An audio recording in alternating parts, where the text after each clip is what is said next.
Imam Ibn Hajar Al-Haytami dalam kitab Az-Zawajir, hati-hati kalau ada seseorang dengar memasuki Ramadan ngerasa marah, ngerasa ya susah dah, nggak bisa ngopi lagi pagi-pagi nih, ya nggak bisa makan singkong lagi pagi-pagi, ngerasa berat dengan datang bulan suci Ramadan, maka perasaan berat tersebut minal kabair, termasuk dosa besar. Justru datangnya bulan suci Ramadan menjadi ajang diri kita untuk berbahagia. Bagaimana nggak berbahagia, saudara? Amalan sunnah nilainya jadi wajib kok. Kita ngerjakan perbuatan wajib 70 kali lipat, saudara. Artinya apa?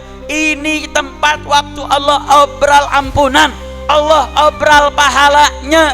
Maka kalau sampai di bulan suci Ramadan masih saja kita petantang petenteng melanggar aturan Allah, masih saja kita bermaksiat, masih saja malas untuk sholat sunnahnya, sholat berjamaahnya, baca Qur'annya, menghatamkan Al-Qur'annya, mau kapan lagi kita tobat kepada Allah? Assalamualaikum warahmatullahi ta'ala wabarakatuh.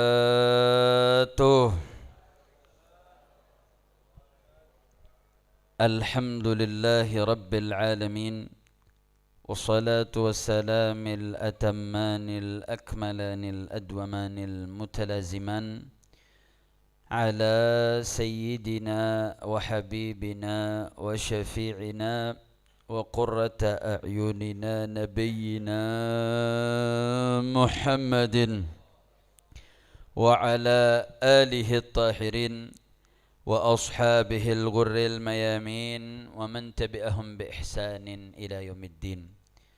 Ashhadu an la ilaha illallah wahdahu la syarika lah wa ashhadu anna sayyidana Muhammadan abduhu wa rasuluh wa safiyyuhu wa khaliluh arsala rasulahu bil huda wa dinil haqq ليظهره على الدين كله ولو كره الكافرون.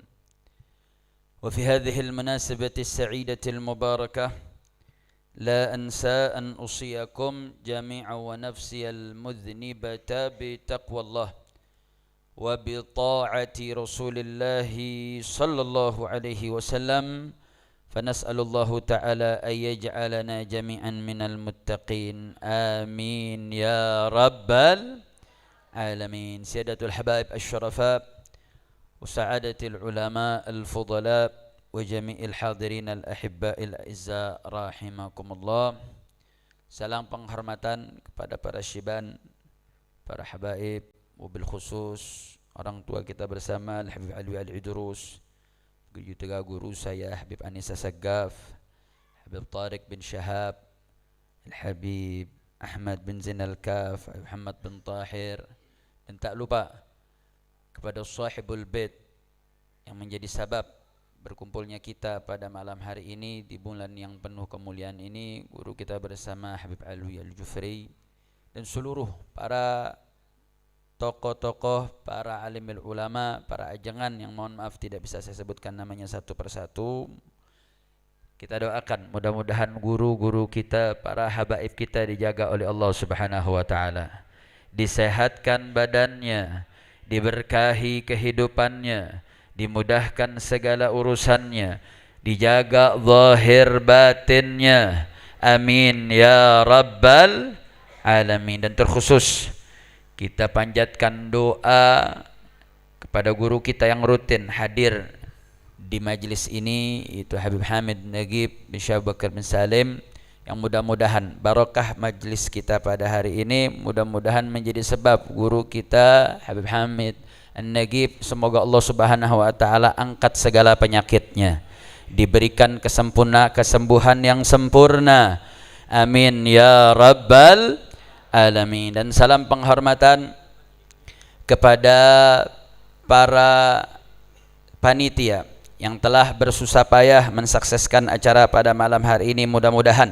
semua yang punya sumbangsih atas terlaksana dan suksesnya acara pada malam hari ini, mudah-mudahan segala jerih payahnya dilipat gandakan oleh Allah Subhanahu wa taala, amin ya rabbal alamin. Dan salam teristimewa kepada para hadirin wal hadirat, kaum muslimin, kaum muslimat, mudah-mudahan dengan hadirnya kita dalam perkumpulan pada malam hari ini.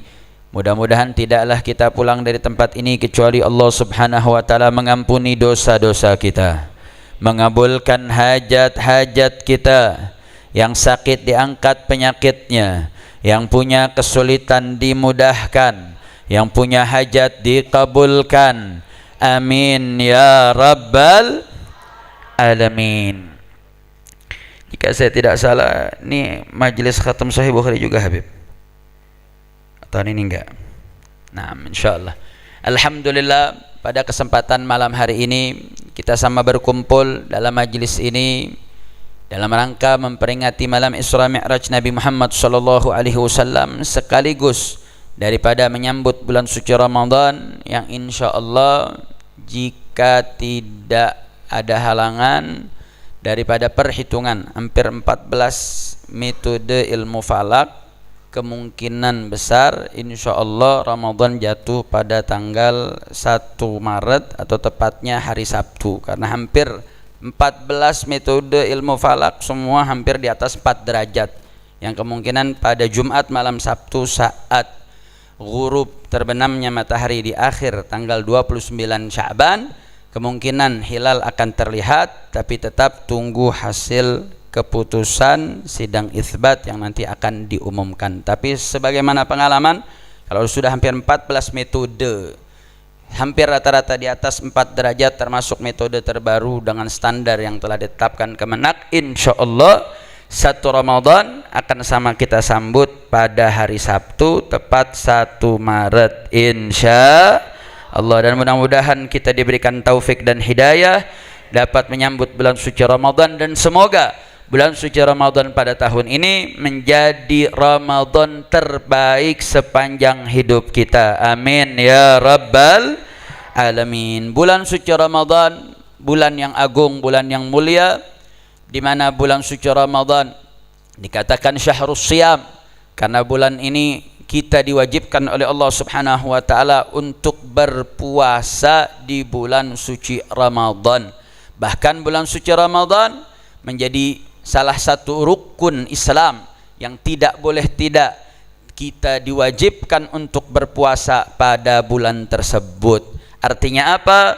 Bulan yang mulia ini Allah Subhanahu wa taala tempatkan salah satu ibadah yang luar biasa, yang saking luar biasanya ibadah tersebut Allah langsung yang memberikan ganjarannya, di mana dalam salah satu hadis qudsi Allah Subhanahu wa taala berfirman melalui lisan Nabi kita Sayyiduna Muhammad sallallahu alaihi wasallam, inna amal ibni Adam, sesungguhnya amal-amal anak Nabi Adam, anak cucu keturunan Nabi Adam alaihissalam, artinya amal-amal kita, lahu, itu semuanya adalah ganjaran yang mereka akan dapatkan, saudara.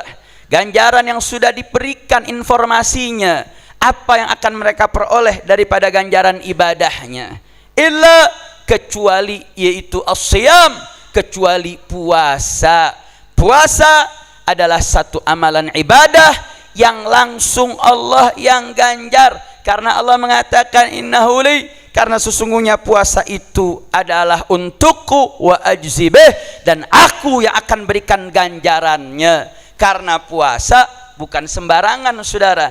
Para alim ulama coba menggali ibrah, kenapa sih kok bulan puasa Allah khususkan ganjarannya langsung Allah yang ganjar? Bulan puasa, amalan puasa itu menjadi salah satu amalan yang Allah Subhanahu wa taala iddikharkan, yaitu Allah simpan ganjarannya yang nanti yaumul qiyamah Allah akan berikan daripada ganjaran tersebut langsung dari Allah. Para ulama coba menggali, saudara.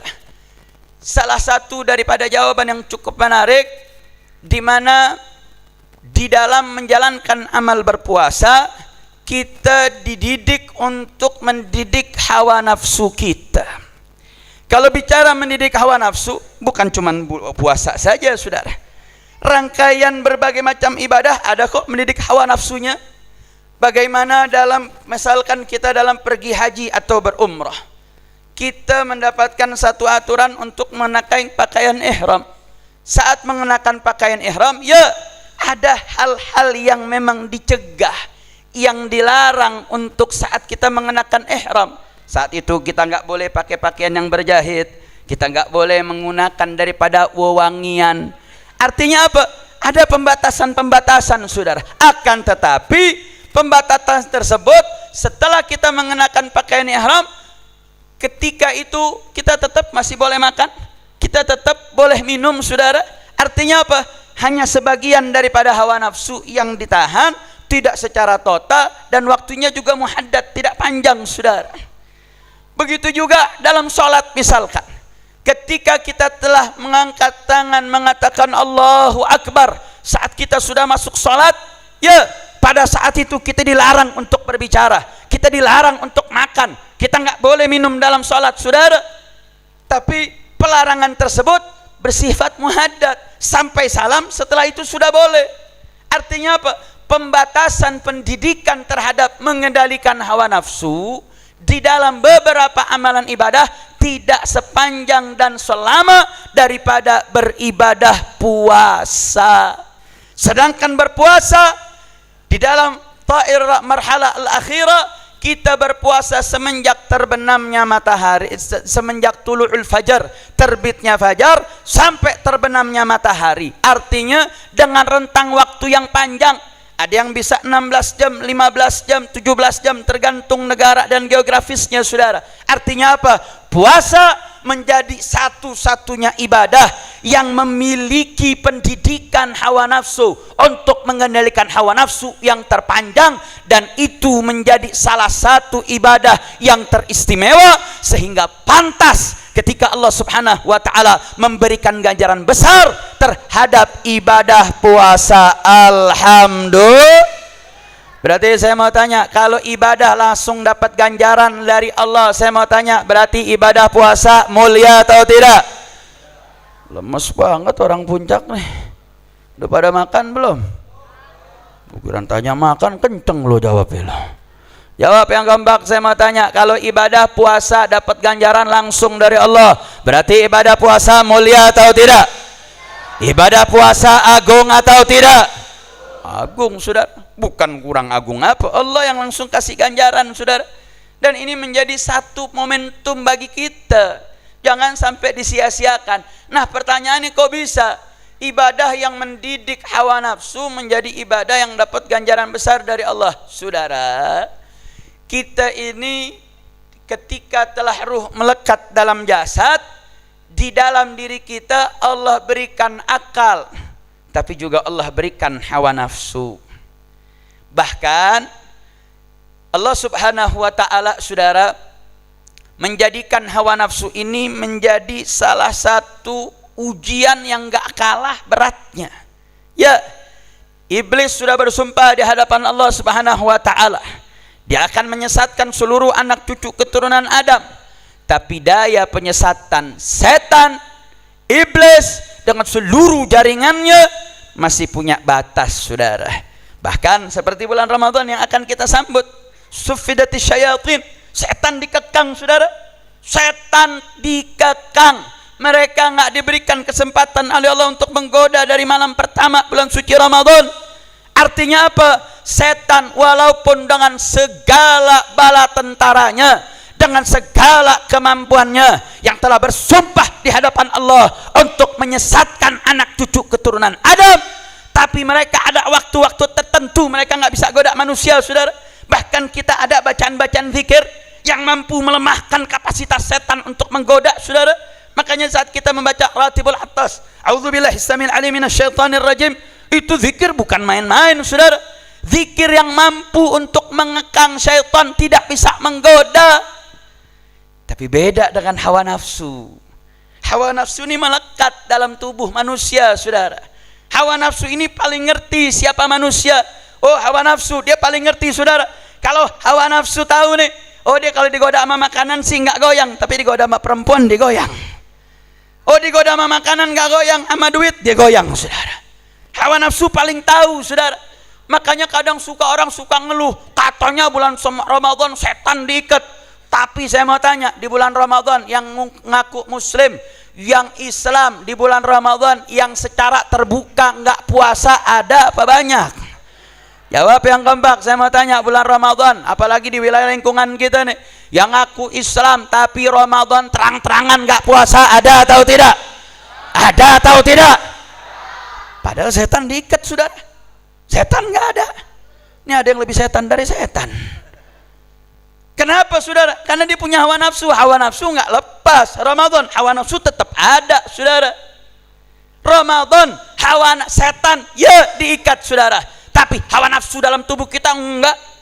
Hawa nafsu kita tetap melekat dalam diri kita. Makanya yang salah satu paling gamblang dan hebat dalam membicarakan tentang hawa nafsu, Burdatul Madih Imam Al-Busiri, saudara. Dalam fasal kedua, bagaimana Imam Busiri mempreteli, saudara, strategi demi strategi, langkah demi langkah, bagaimana hawa nafsu menggoda manusia, saudara. Bagaimana hawa nafsu jangan pernah diikutin. Bahkan kata Imam Busiri, maksiati itu hawa nafsu, saudara. Jangan pernah diikuti. Nah, bagaimana kapasitas kita untuk mampu mengendalikan hawa nafsu? Bulan Ramadan menjadi buktinya, saudara. Bulan Ramadan ini jadi perangkat buat kita untuk mampu mengendalikan hawa nafsu. Makanya kalau ulama mengatakan kalau setan itu musuh eksternal, hawa nafsu itu musuh internal, saudara. Biasanya musuh internal lebih bahaya daripada musuh eksternal. Betul? Betul? Betul? Lo betulnya males-males lo. Saya mau tanya, musuh eksternal sama internal, mana yang lebih bahaya? Internal apa eksternal? Lo tahu internal eksternal gak lo? Internal di dalam, eksternal di luar. Musuh di dalam lebih berat daripada musuh di luar. Makanya saudara, dulu waktu para mujahidin, dulu para pembela bangsa, mereka ketempur sama penjajah enak. Kenapa? Musuhnya satu, punya common enemy, musuh bersama. Sehingga apa? Semua nggak ada beda-bedain, mau bangsa Jawa, Sunda, mau pribumi, mau pendatang. Ketika berhadapan dengan common enemy, musuh bersama yang namanya penjajah, mereka bersatu padu, saudara. Nggak bisa dipecah-pecah. Kenapa? Karena punya musuh yang sama. Tapi ketika penjajah sudah pergi, saudara, saat itu mulai kemudian pemerintahan dibentuk, mulai timbul konflik-konflik internal, saudara. Kenapa? Karena ketika sudah musuh eksternal tiada, ada musuh dalam selimut. Ada orang-orang yang mementingkan kepentingan pribadinya melebihi kepentingan orang banyak, dan itu menjadi problem sampai hari ini, sampai detik ini. Ya, Indonesia sudah merdeka, tidak punya penjajah eksternal, saudara, tetapi masih banyak musuh-musuh internal. Masih banyak orang yang mengambil kesempatan dalam kesempatan dengan menggunakan kekuasaan mereka, dengan menggunakan segala yang mereka miliki untuk memenuhi perut mereka sendiri, untuk menyenangkan keluarga mereka sendiri, dan itu menjadi PR untuk kita semua, saudara. Makanya maksimalkan bulan suci Ramadan. Kalau kita bulan suci Ramadan mampu mengendalikan hawa nafsu kita, mau yang rakyat mengendalikan hawa nafsunya, pejabat mengendalikan hawa nafsunya, orang yang ulama mengendalikan hawa nafsunya, umat mengendalikan hawa nafsunya, insya Allah kalau kita mampu mengendalikan hawa nafsu kita, niscaya Allah subhanahu wa ta'ala akan berikan anugerahnya. Kenapa? Karena salah satu musuh yang bebuyutan di dalam tubuh manusia mampu dia kendalikan. Alhamdulillah. Berarti sekali lagi saya mau tanya, hawa nafsu bahaya atau tidak? Saya mau tanya, hawa nafsu diikuti atau dilawan? Diikuti atau dilawan? Siap lawan hawa nafsu, siap perangi hawa nafsu, siap didik hawa nafsu. Takbir. Makanya hawa nafsu itu nggak bisa dimatiin, enggak, saudara. Makanya Imam Busiri itu mengatakan hawa nafsu ibarat kuda liar. Kuda liar itu mesti dikasih pelana, mesti dididik, mesti dikendalikan. Dia nggak bisa dihilangkan, saudara. Makanya dalam aturan syariat, seorang manusia punya kebutuhan biologis, itu hawa nafsu, saudara. Tapi bukan kemudian ditiadakan, enggak, diarahkan. Boleh kau penuhi kebutuhan biologismu, tapi lewat jalur pernikahan, ya. Jangan kau menggunakan jalur perzinahan. Artinya apa? Syariat enggak memotong secara total seseorang dalam memenuhi kebutuhan hawa nafsunya, saudara. Tapi ingat, jangan berlebihan.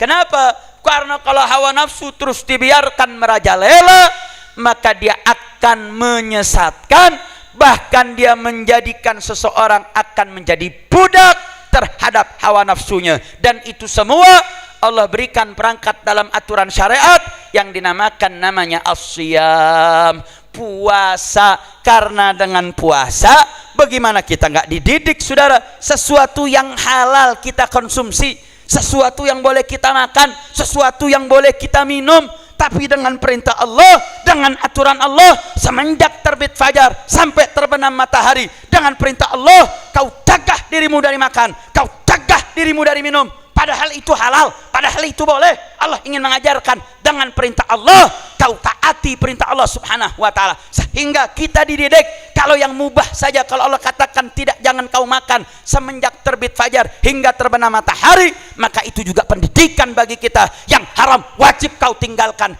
yang makruh usaha untuk kau upayakan, jangan banyak kau kerjakan.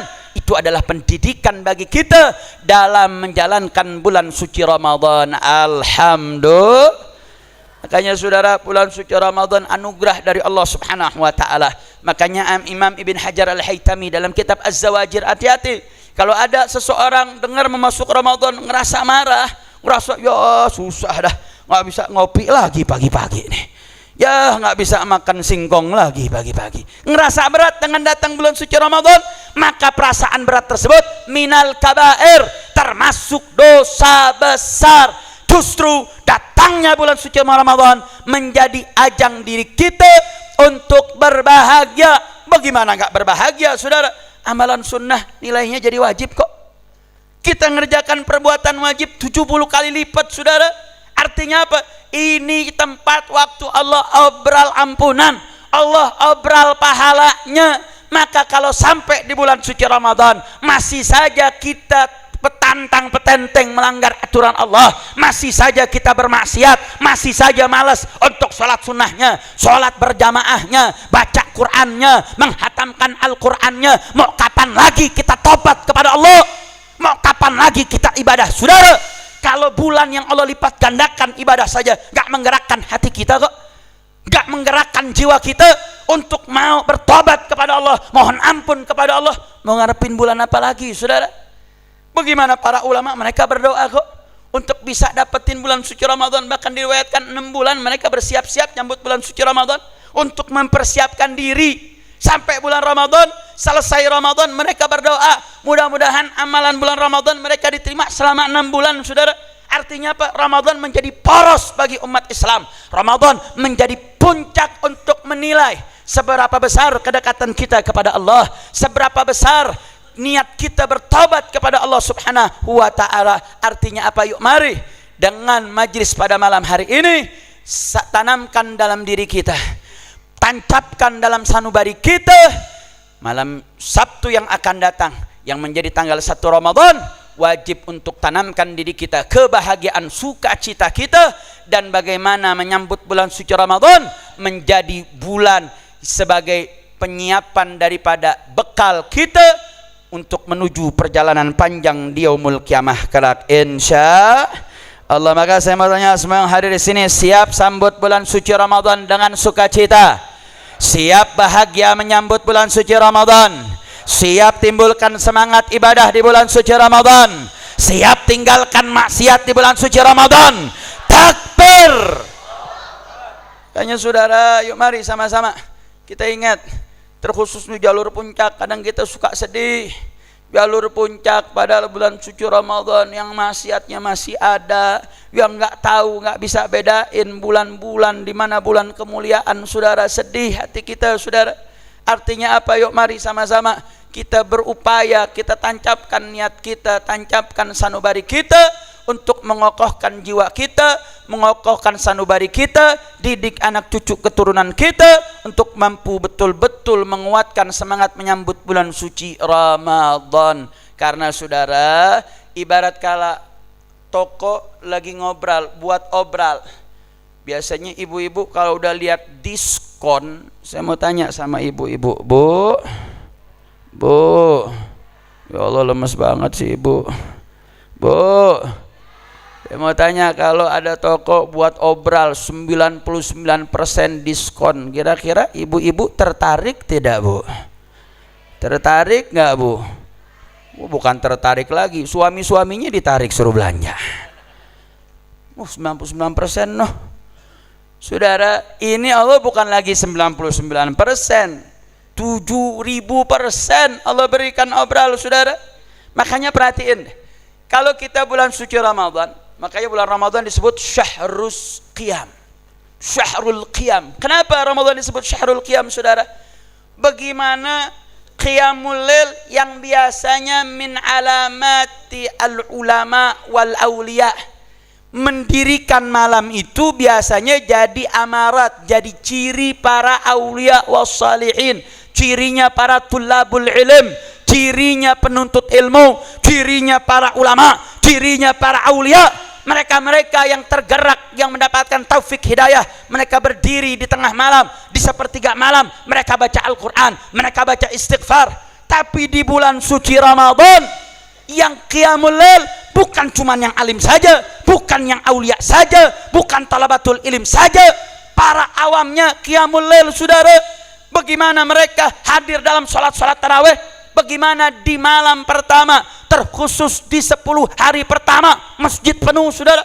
Saking penuhnya, baru azan maghrib, kain sama mukena udah ngetep di soft-soft awal.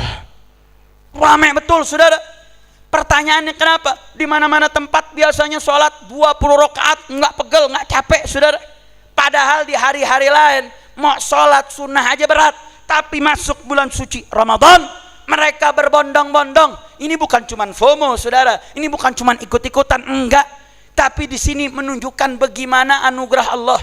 Saat bulan suci Ramadan, Allah hujankan makfirahnya, saudara. Allah tumpahkan ampunan Allah, sehingga dosa-dosa yang ada dalam tubuh kita, dosa yang nempel di mata kita, dosa yang nempel di lisan kita, dosa yang nempel di tangan kita, dosa yang nempel di hati kita, dosa yang nempel di perut kita, di kemaluan kita, di kaki kita, yang nempel di seluruh tubuh kita. Yang kalau kata Imam Al-Ghazali dalam kitab Minhajul Abidin, dosa itu ibarat ikatan, saudara.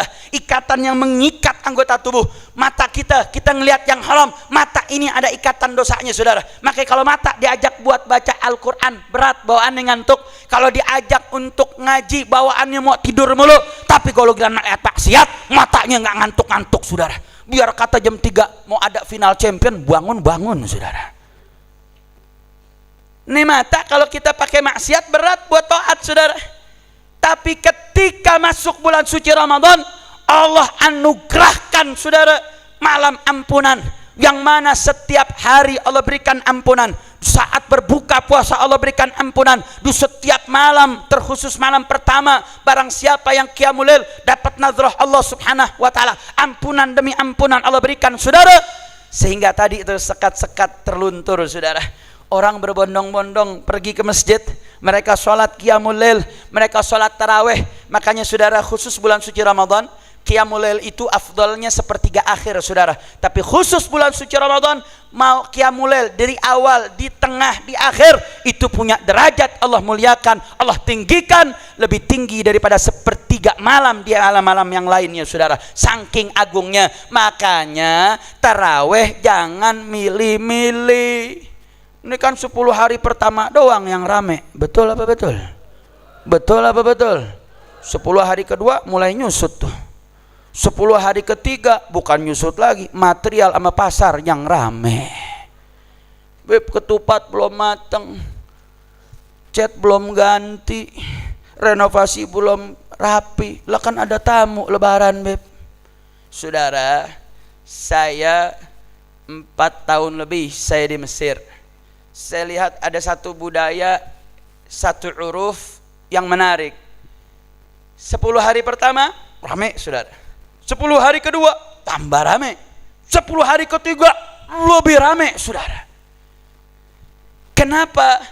Karena mereka kalau 10 hari pertama, saudara, biasanya tuh kaum abaknya saja, kaum ummahatnya nggak terlalu banyak. 10 hari kedua ummahatnya mulai banyak. 10 hari ketiga dia bawa seluruh anak sanak family, keluarga, semua etikaf di masjid 10 hari terakhir, saudara. Bahkan kalau masjid-masjid kecil, kita mesti daftar dulu kalau pengen etikaf di masjid tersebut, saudara. Ini masjid ada limitnya nih. Oh, cuman 200 orang, mesti daftar, saudara. Nggak daftar nggak bisa.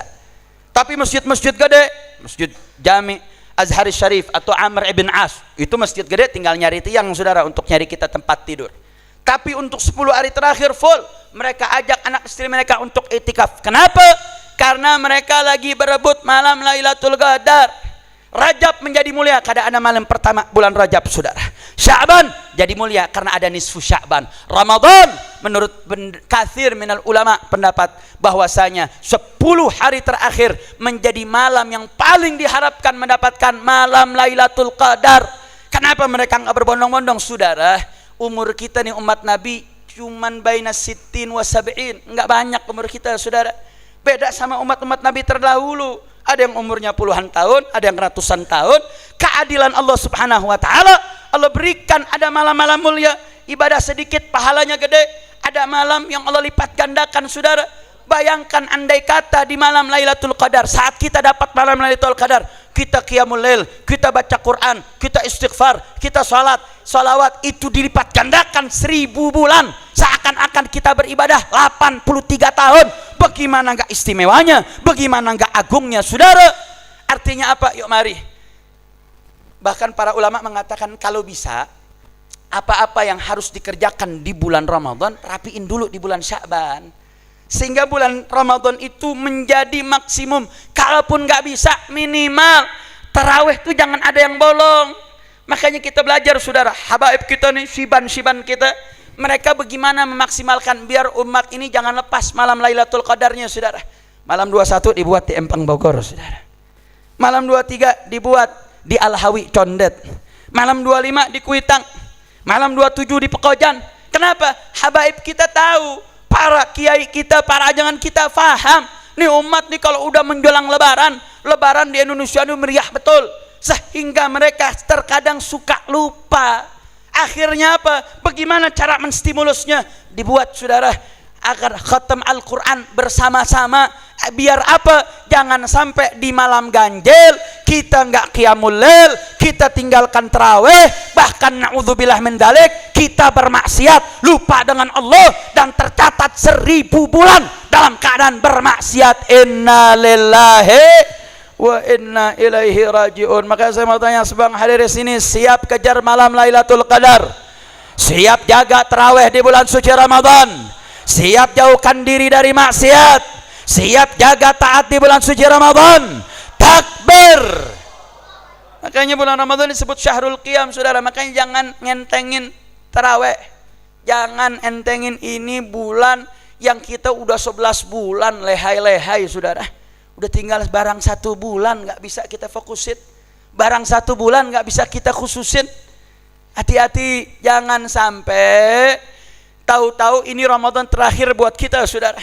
Ramadan tahun yang akan datang kita nggak dapat. Kadang kita udah dah Ramadan tahun depan saya baru mau serius. Ramadan tahun ini nggak apa-apa, santai dulu, ngehatamin film-film dulu, ngajlas dulu, santai dulu. Kenapa sih majalis semua ditutup saudara? Padahal thalabul ilmi bukan gede apa pahalanya. Majelis-majelis nih, majelis-majelis besar, kenapa mereka menutup malam-malam mereka? Padahal thalabatul ilmi pahalanya gede, pahalanya besar. Tujuannya apa? Biar nggak ada kegiatan lain kecuali full ibadah, terkhusus baca Al-Quran. Artinya apa saudara? Ulama kita ini udah apik udah rencananya saudara. Artinya apa? Yuk mari, jangan gara-gara majalisnya tutup, majelis-majelisnya nggak ada lagi pengajian, akhirnya diganti jadi macam-macam.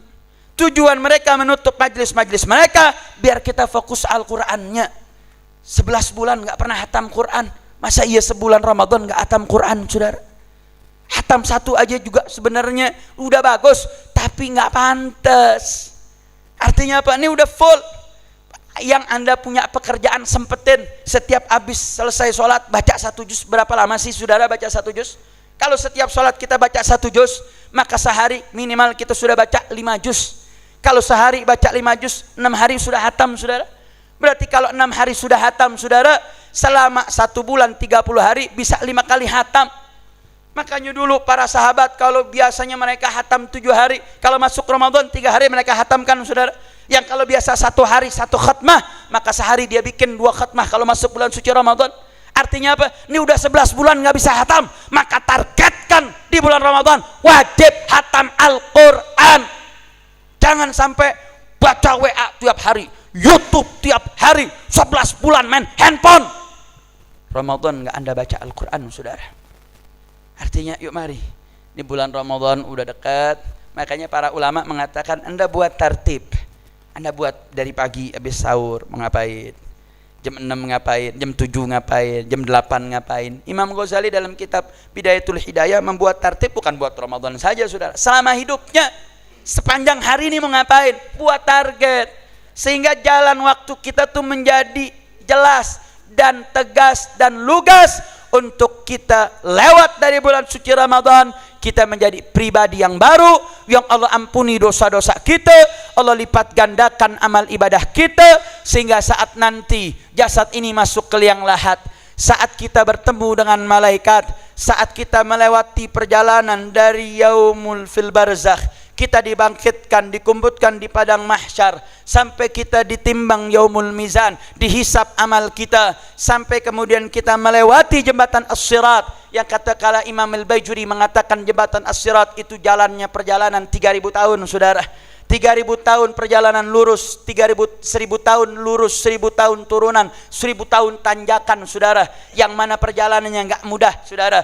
Yang mana katanya sebelah kanan kirinya ada malaikat Zabaniyah yang siap dengan capit-capitnya mencapit semua yang lewat di tengah-tengah jembatan as-sirat. Yang jembatan itu, saudara, di mana jembatan tersebut tipisnya setipis rambut dibelah 7, tajamnya seperti tajam pedang. Siapa yang bisa mudah lolos, dialah yang paling cepat tinggalkan maksiat, yang paling cepat jambut ketaatan. Makin lambat tinggalkan maksiat, makin lambat bertaubat, makin cepat daripada bermaksiat kepada Allah Subhanahu wa taala dan nunda-nunda ketaatan, maka semakin lama dia, saudara, melewati jembatan tersebut. Makanya dalam riwayat Sayyidatuna Fatimah Zahra, yang mana Sayyidatun Nisa'il Jannah, yang mana perempuan yang enggak pernah mau dilihat laki-laki dan enggak mau ngelihat laki-laki, di mana Sayyidatun Nisa, Sayyidatuna Fatimah menjadi salah satu daripada hamba Allah yang akan melewati jembatan sirat dengan begitu cepat, saudara. Bahkan karena saking menundukkan pandangannya, sampai-sampai dalam riwayat diceritakan Allah memberikan seruan atau malaikat memberikan seruan, "Guddu absarakum", tundukkan pandangan kalian, Sayyidatun Nisa'il Jannah satamur, bahwa pimpinan surga akan melewati jembatan as-sirat dengan kecepatan kilat. Maka saudara, Ramadan momentum kita berubah. Mudah-mudahan gara-gara kita fokus serius di bulan Ramadan, saat 3000 tahun itu akan kita lewati dengan mudah, dengan cepatnya kita ninggalkan maksiat, cepatnya kita bertobat, dan cepatnya kita juga menyambut taat kepada Allah Subhanahu wa taala. Alhamdulillah. Sekali lagi saya mau tanya semua yang hadir di sini, siap sambut bulan suci Ramadan? Siap tinggalkan maksiat di bulan suci Ramadan? Siap sambut ketaatan di bulan suci Ramadan? Takbir. Mudah-mudahan Allah berkahi kita semua, dan mudah-mudahan Allah buatkan taufik hidayah kepada kita, sehingga kita tercatatkan sebagai orang-orang yang mendapatkan daripada malam Lailatul Qadar. Amin ya rabbal alamin. Ini sebenarnya sudah terlambat saya sampaikan, tapi tidak terlambat dalam segi keilmuan, saudara. Salah satu yang sebenarnya memudahkan kita untuk mendapatkan malam Lailatul Qadar adalah barang siapa yang sudah mempersiapkan nyambut Ramadan dari bulan Rajab dengan istighfar, masuk bulan Sya'ban dengan banyak bersolawat, maka salah satu fadilah daripada itu, dia akan mendapatkan taufik, mudah dapat malam Lailatul Qadarnya, saudara. Tapi maafat yang sudah berlalu biarlah berlalu. Siapa yang udah kepalang lewat Rajabnya begitu saja berlalu tanpa beristighfar, tanpa bertaubat kepada Allah. Sya'ban yang sekarang sudah tanggal 26 Sya'ban, yang artinya tinggal 3 hari lagi kita menyambut bulan suci Ramadan. Kita juga banyak lalai tidak bersolawat kepada Allah Subhanahu, kepada Nabi Muhammad sallallahu alaihi wasallam, maka tidak ada kata terlambat, saudara. Di sisi 3 hari ini, maka yuk mari perbanyak kita baca sholawat. Dan di saat bulan Ramadan, buat target pribadi kita, bagaimana Ramadan menjadi syahrul Quran, bulan yang agung, bulan yang mulia, agar kita minta kepada zat yang gak baperan kayak manusia, saudara. zat yang maha agung, zat yang maha rahim, zat yang maha mulia, yang ampunannya lebih luas daripada dosa kita saudara, zat yang ampunannya lebih dalam dari dalamnya lautan di seluruh dunia saudara. Artinya nggak ada kata terlambat untuk mohon ampun kepada Allah, nggak ada kata terlambat untuk beribadah kepada Allah. Jadikan Ramadan sebagai momentum itu semua, insya Allah Allah subhanahu wa ta'ala akan menganugerahkan segala macam taufik dan hidayah agar kita bisa maksimal dalam bulan suci Ramadan. Amin ya rabbal alamin. Makanya saudara, menjadi salah satu ciri yang digambarkan oleh para alimul ulama, yang diambil daripada penafsiran ayat-ayat suci Al-Quran, bagaimana bulan-bulan mulia itu titik penekanan beribadat tinggi, tapi lebih tinggi lagi untuk jangan menzalimi diri dengan maksiat. Makanya saudara, di dalam ayat suci Al-Quran, di mana ketika Allah subhanahu wa ta'ala menyebutkan ada 4 bulan, yang mana 4 bulan dari 12 bulan Allah subhanahu wa ta'ala, ada 4 bulan yang merupakan bulan haram. Allah tutup, Allah di pertengahan ayat itu Allah mengatakan fala tadzlimu fihinna anfusakum, jangan kau zalimi diri kalian di bulan-bulan tersebut. Salah satu yang digarisbawahi para ulama, apa sih yang maksud jangan menzalimi diri kalian pada bulan-bulan yang tersebut? Artinya apa? Makna jangan zalimi artinya jangan kau maksiat. Ketika kita maksiat, bukan Allah yang rugi, kita yang rugi saudara. Ketika kita nggak taat, bukan Allah yang rugi, kita yang rugi. Maka di bulan-bulan agung ini jangan sampai kita zalimi diri kita, karena dengan kita menzalimi diri kita, dengan kita berbuat zalim, maka ini yang merugi adalah orang yang berbuat zalim saudara.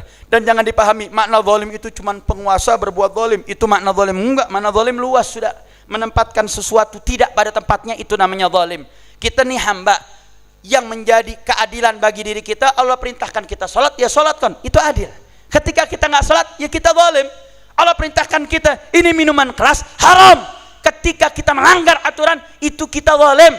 Ketika kita meninggalkan diri kita daripada yang diharamkan oleh Allah, kita telah menegakkan keadilan saudara. Artinya makna kezaliman itu bukan hanya sekedar para penguasa kepada rakyatnya, tapi makna kezaliman itu luas. Siapapun yang bermaksiat kepada Allah subhanahu wa ta'ala, yang meninggalkan ketaatan Allah, maka mereka telah menzalimi diri mereka. Makanya menarik saudara, ketika sahabat ditanya oleh Rasulullah sallallahu alaihi wasallam, manil muflis? Siapa sih orang yang merugi? Apa jawab para sahabat saudara? Para sahabat menjawab, la dirhama wala mata. Orang yang nggak punya duit, orang yang nggak punya benda, yang nggak punya barang, itu orang yang merugi. Apa jawab Nabi SAW saudara? Bukan itu orang yang merugi. Tapi orang yang merugi adalah orang yang datang nanti yaumul qiyamah dengan pahala sholatnya, datang dengan pahala zakatnya, datang dengan pahala hajinya, datang dengan pahala-pahalanya, tapi kemudian dia syatama hadha, dia caci maki yang ini, daraba hadha, dia mukul yang itu, qadhafa hadha, dia fitnah yang ini, dia melakukan dosa-dosa. Apa yang terjadi saudara? Diambil kebaikan orang tersebut dari sholatnya, diberikan kepada yang terzalimi. Diambil daripada pahala zakatnya kepada orang yang dia caci, diambil pahalanya dari pahala hajinya kepada orang-orang yang terzaliminya, sampai akhirnya saudara, kalau hasanatnya sudah habis, maka diambil dosa dari orang yang terzalimi, diberikan kepada orang yang zalim. Itulah orang yang muflis. Maka kalau itu sudah terjadi, apa kata Nabi saudara? Turiha finnar, maka dia akan dijebloskan ke dalam nerakanya Allah subhanahu wa ta'ala. Na'udzubillah min. Berarti saya mau tanya, berbuat zalim, baik zalim untuk pribadi kita dengan maksiat atau meninggalkan taat, atau menzalimi orang lain yang berimplikasi bisa menghabisi pahala kebaikan kita, bahkan menyebalkan kita masuk ke dalam neraka. Berarti saya mau tanya, berbuat zalim itu bahaya atau tidak? Dosanya besar atau kecil? Besar atau kecil? Besar saudara, hati-hati. Jangan. Ngeri kita saudara kalau bicara tentang berbuat zalim. Makanya saudara, kadang kita suka menganggap remeh soal dosa. Kadang kita anggap remeh soal menzalimi saudara. Kenapa? Karena anggap Allah kan maha rahim, Allah kan maha pengampun, Allah ini kan maha baik. Hati-hati saudara.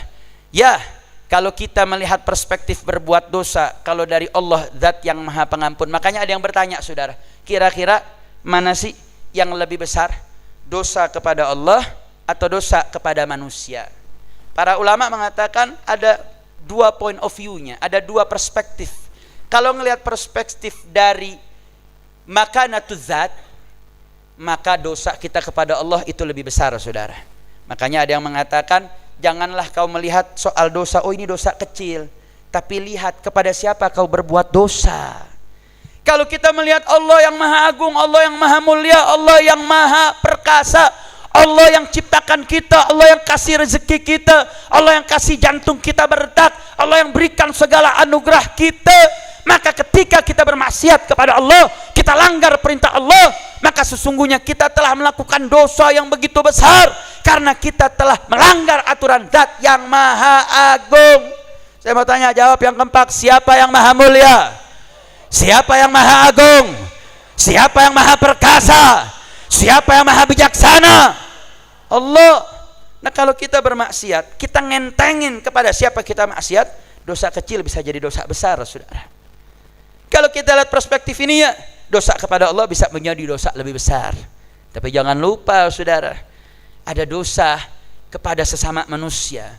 Kalau melihat dari perspektif yang kedua, kalau melihat dosa ini kepada manusia, kalau melihat Allah maha pengampun, Allah maha rahim, sedangkan manusia ini saudara suka nggak memberikan maaf. Kadang kita udah minta maaf berkali-kali masih nggak bisa maafin saudara. Dalam konteks ini dosa kepada manusia lebih sulit daripada dosa kepada Allah.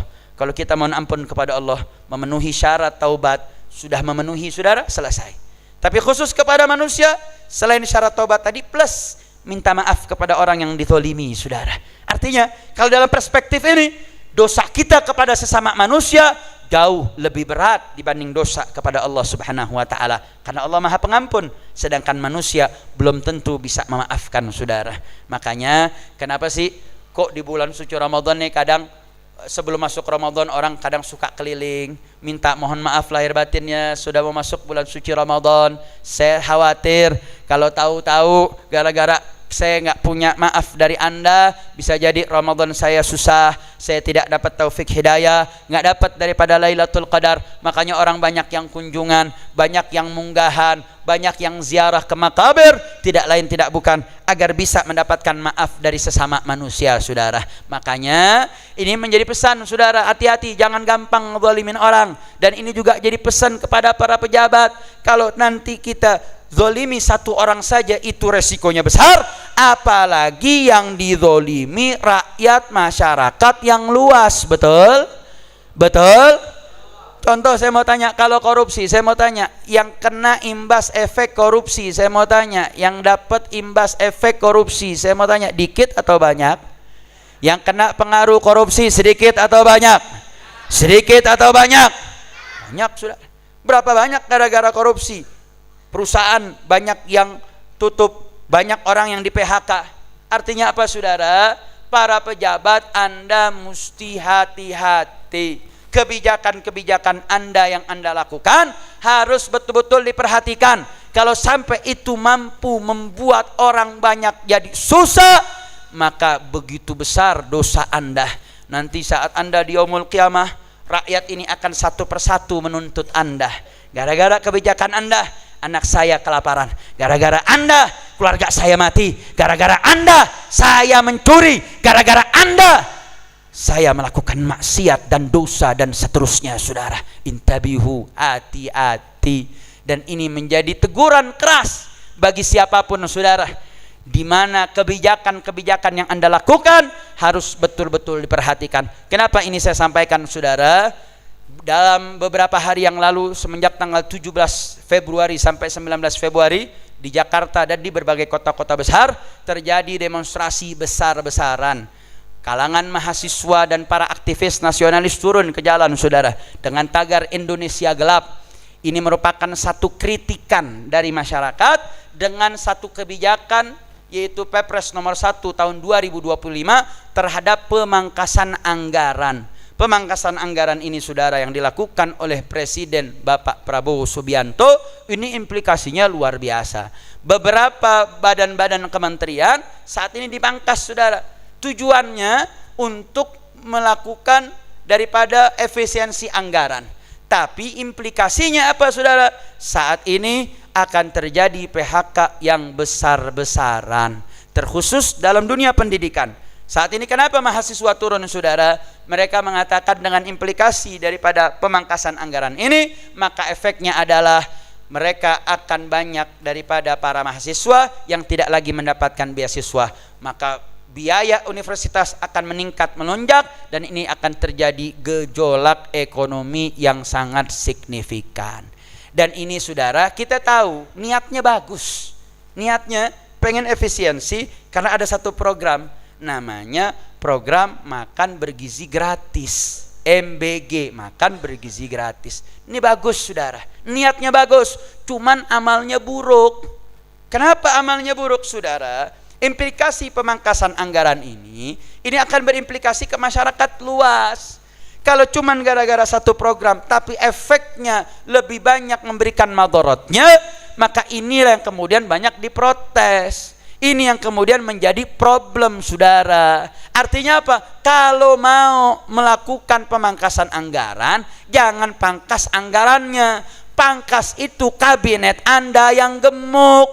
Kabinet Anda saat ini begitu banyak menteri dan wamennya saudara. Ditambah staf-staf khususnya, itu menjadi beban APBN, itu menjadi beban untuk pembelanjaan negara saudara. Artinya apa? Jangan bebankan rakyat, tapi justru menjadi momok untuk rakyat dan untuk kesejahteraan pejabat. Kalau mau pemangkasan, pangkas anggaran, kecilkan itu daripada kabinet saudara. Jangan sampai lagi-lagi rakyat yang jadi beban. Betul? Betul? Bahkan yang lebih menyedihkan lagi apa saudara? Dia sudah teriak dengan bagus, dia ngomong bicara bagus saudara, dia ingin berantas korupsi walaupun sampai ke Antartika. Tapi saudara, tahu-tahu dalam ulang tahun Gerindra yang kemarin, dia teriak hidup Jokowi saudara. Jokowi ini menurut media OCCRP, salah satu lembaga konsorsium jurnalis internasional yang diikuti 600 negara, yang ada 7.000 jurnalis, telah memberikan daripada vote untuk menjadikan Jokowi sebagai pemimpin terkorup kedua skala internasional saudara. Saya mau tanya nih, rakyat Indonesia yang mayoritas Islam, dengar mantan presidennya jadi tokoh terkorup internasional, saya mau tanya, kita malu atau tidak? Rakyat Indonesia malu atau tidak? Malu atau tidak? Malu saudara. Bagaimana pemimpin dengan mayoritas negeri Islam terbesar kedua setelah Pakistan, pemimpinnya jadi terkorup kedua senas internasional. Terus tahu-tahu presiden yang jadi teriak hidup Jokowi. Saya mau tanya, malu tidak? Malu tidak? Harusnya Anda teriak hidup rakyat, hidup bangsa, bukan hidup Jokowi. Betul? Saudara, yang besarkan Anda ini rakyat. Jangan gara-gara takut dengan intimidasi dan ancaman Jokowi atau ancaman para koruptor, akhirnya Anda bela-belain, Anda lindungi para koruptor. Saya mau tanya nih masyarakat, rakyat masyarakat Bogor, andai kata Bapak Prabowo tegas kepada para koruptor, termasuk adili Jokowi untuk tangkap Jokowi dan seluruh kroni-kroninya, saya mau tanya, rakyat Indonesia siap dukung atau tidak? Siap bela atau tidak? Takbir. Anda presiden, Anda pimpinan tertinggi, Anda jangan takut dengan para begundal-begundal yang ingin mengintimidasi daripada kepemimpinan Anda selama Anda menjadi presiden. Betul? Betul? Jangan Anda ketika bicara hidup Jokowi, yang mana kita lihat rekam jejaknya begitu gamblang dan jelas saudara, Anda sama saja lagi teriak hidup maling. Kalau Anda teriak hidup maling, sama saja Anda memakmurkan maling. Betul? Dan dia adalah pemimpin yang otoriter saudara. Berapa banyak ulama yang dikriminalisasi, berapa banyak tokoh yang dipenjarakan. Ketika Anda teriak, sama saja Anda teriak hidup otoriter, hidup tokoh yang bengis, dan itu merupakan satu kekecewaan, saudara. Mudah-mudahan ucapan ini pertama dan terakhir, jangan lagi Anda berucap seperti itu. Marilah Anda menjadi pribadi yang kesatria, sebagaimana Anda tokoh militer. Jadilah pribadi yang kesatria, niscaya rakyat akan bela Anda, rakyat akan dukung Anda, karena yang menjadi beban negara yang akhirnya terjadi pemangkasan anggaran itu adalah karena korupsi. Kalau korupsi bisa diberantas, insya Allah Indonesia akan jadi negara berkah. Dalam rilisnya di negara Kanada, saudara, Indonesia ini adalah negara dengan penghasil emas terbesar 6 sedunia, saudara. Batu bara peringkat 3 dunia. Nikel, sumber baterai itu pertama sedunia. Tapi data BPS tahun 2024, pemasukan sumber daya alam cuma 7%, senilai 270 triliun. Tapi kebanyakan diambil dari pajak. Artinya apa, saudara? Ini negara nggak sehat. Makanya Abraham Samad, mantan ketua KPK, pernah bilang, ini andai kata Indonesia untuk nikel saja betul-betul dikelola tanpa ada pembocoran sumber daya, betul-betul dikelola dengan baik dan benar, setiap kepala warga negara Indonesia dapat gaji cuma-cuma 20 juta setiap bulan. Pertanyaannya, saya mau tanya ibu-ibu nih, Bu, dapat gaji 20 juta setiap bulan? Dapat gak? Kenapa nggak dapat? Gara-gara korup. Jadi saya mau tanya, korupsi bahaya tidak? Siap lawan korupsi, siap ganyang koruptor. Takbir. Makanya saudara, sebagai penutup nih, besok Anda masuk bulan suci Ramadan, Anda punya waktu yang luar biasa, yaitu Anda punya doa mustajab. Doa mustajab yang kadang kita suka lupa. Anda buka puasa, makan korma dulu, jangan langsung makan gorengan sama seblak loh. Korma dulu yang sunnah. Habis makan korma, minum air putih, baru baca doa. Allahumma laka sumtu ila akhirih, dhahabal dhama wabtalatil uruq. Doa-doa yang warid plus ini nih yang saya mau minta nih. Anda doain.